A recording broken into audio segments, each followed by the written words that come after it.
আসসালামু আলাইকুম। হাসিনার পতনের পর রাজধানীতে প্রথম বড় সমাবেশ করবে জামাত। জামাত তার শক্তিমত্তা দেখাবে। নানা কারণে এর আগে বলেছি যে জামাত রাজনীতিতে একটা মধুচন্দ্রিমার সময় পার করছে। নানা কারণে তাদের অনেকগুলো প্রাপ্তি যোগ হয়েছে।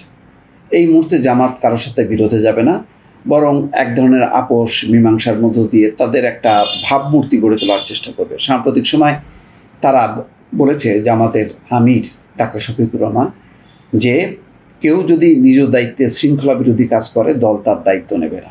অর্থাৎ কয়েকটি ঘটনা ঘটেছে, যেমন তার মধ্যে চট্টগ্রামে গণতান্ত্রিক ছাত্র জোটের সমাবেশের হামলা, সেই হামলার দায়িত্ব ইসলামী ছাত্র শিবিরও বলেছে, জামাতও বলেছে নেবে না।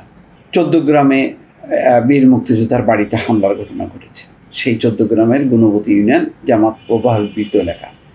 এই কর্মগুলো এখন জামাত কোনোভাবে অ্যালাউ করতে চায় না।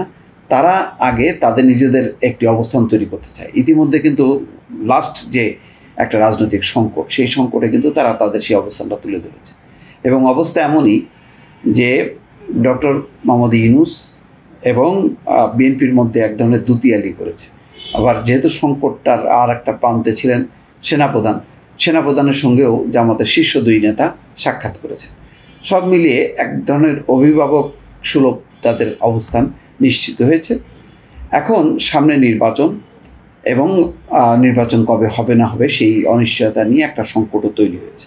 আগামী 21শে জুন বেলা 2টায় সমাবেশ করবে সোহরাওয়ার্দী উদ্যানে। সোহরাওয়ার্দী উদ্যানে সমাবেশ করার শক্তি সামর্থ্য কিন্তু সবার থাকে না।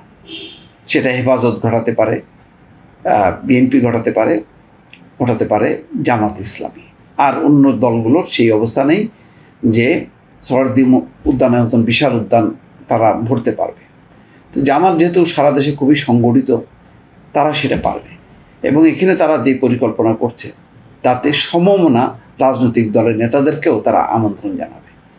অর্থাৎ তারাও আসবে এক ধরনের ঐক্যেরে, যে হাসিনা বিরোধী সকল শক্তিকে তারা একত্রিত করছে এবং তাদেরকে মঞ্চে এনে দেখানো যে জামাতের শক্তি সামর্থ্য কেমন। ফলে অনেকগুলো বিষয় তারা অর্জন করতে চায় এই সমাবেশের মধ্যে।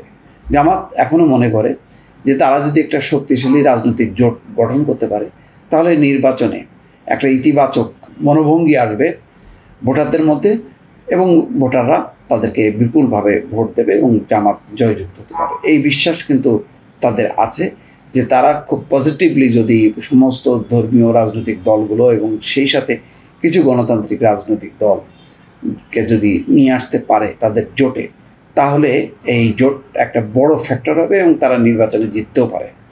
তো সেরকম একটা অবস্থানে যাওয়ার লক্ষ্য নিয়েই সম্ভবত এরকম একটি তারা সমাবেশ করতে যাচ্ছে, যেটা হবে বিএনপি যে শোডাউন করেছে সাম্প্রতিক সময়, সেই মানের একটি অবস্থান তৈরি করার জন্য তারা জোর চেষ্টা চালাচ্ছে। দর্শক ভালো থাকবেন, আল্লাহ হাফেজ।